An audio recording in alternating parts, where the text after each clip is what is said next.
आमदार जितेंद्र आव्हाड यांनी संभाजी भिडेंवर हल्लाबोल केलाय। संभाजी भिडे धर्मद्वेषी आहे, जातीवादी असल्याचा आरोप त्यांनी केलाय। संभाजी भिडेंच्या डोक्यावर परिणाम झालाय असं जितेंद्र आव्हाड यांनी म्हटलंय। दरम्यान पुण्यातील एका कार्यक्रमात आपल्याला मिळालेलं स्वातंत्र्य दळभद्री असल्याचं तसेच वटसावित्रीच्या पूजेला ड्रेस घातलेल्या महिलांनी जाऊ नये असं संभाजी भिडेंनी म्हटलं होतं। यावरून जितेंद्र आव्हाड यांनी संभाजी भिडेंवर घणाघात केला।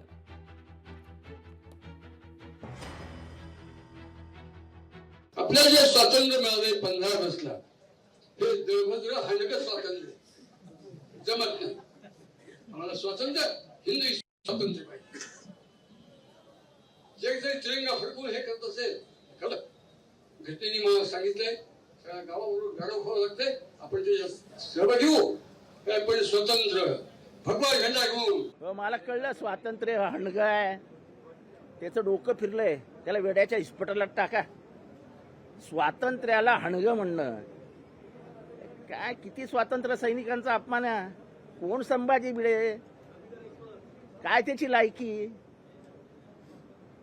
कुठल्याही बाईला काही जाऊन बोलतो, कुठल्या महिलेला काही जाऊन बोलतो। आता तो स्वातंत्र्य दिन आणि स्वातंत्र्यावर आला। अरे त्याच्यासाठी लोकांनी जीव दिले, प्राण दिले।